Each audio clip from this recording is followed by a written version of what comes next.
Good afternoon and welcome to this week's edition of Nordic Market News. It is the 18th of May and we are recording this in the studio of Direkt on behalf of Infront Finance. Looking at the Nordic markets for the week, there was very slight movement above and below the zero mark yet again. Year-to-date numbers have Oslo leading the way with a growth of nearly 11% and Helsinki not so far behind with a growth rate of 9.5%. However, Copenhagen is still struggling and the only market to have negative growth for the year so far. Pharmaceutical companies with market share in the US have been on tenterhooks in the Nordics. They are awaiting further information from US President Donald Trump regarding regulations which are expected to favor the US domestic market. The Danish market suffered from increasing volatility since pharmaceutical giant Novo Nordisk is among the largest companies on the Danish OMXC20. In Stockholm on Monday, fingerprint cards kick-started the week by announcing a collaboration with CV Microelectronics to produce a no-contact biometric scanner for the Chinese market. The otherwise troubled stock traded up more than 10% on the news. And fingerprint cards is extremely volatile as of late and is down more than 60% year to date. Norwegian gaming was on the rise on Monday. Funcom, who recently launched their brand new title Conan Exiles, rose almost 5%, and the stock is up 40% year to date. Tuesday's news was centered around Pandora. The Danish jewelry maker fell drastically after reporting way below the market's expectations, and the stock fell 15%.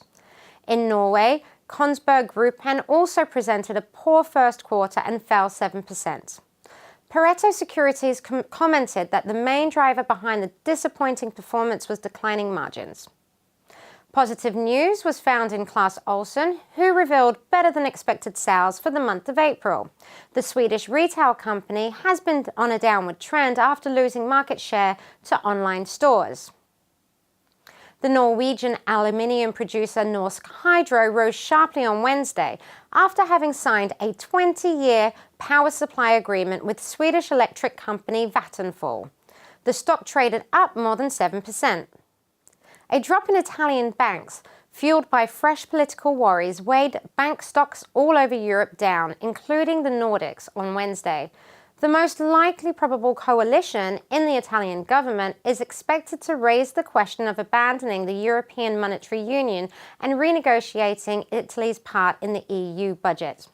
Italian banks are often seen as a proxy for political risk in the country due to their government holding of bonds. On Thursday, Swedish clothing retailer H&M rallied more than 5% after chairman Stefan Persson had bought shares for more than 1 billion crowns. And as a result, the OMXS30 ended the day 1% higher. Other Nordic indices were not as lucky. The OMXC20 traded flat from the day before. The biggest news there was Maersk, who failed to reach analytics expectations and fell almost 10% as a result for their first quarter. With a few hours left of trading on Friday, all Nordic indices seem to be ending the week higher except for the Copenhagen index, which is trading lower. On the Swedish stock market, Intrum trades about 3% higher after a buy recommendation from Carnegie, while AstraZeneca failed to deliver for their first quarter, falling 3%.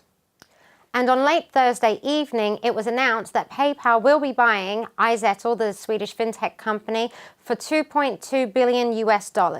This is the largest deal that PayPal have ever made.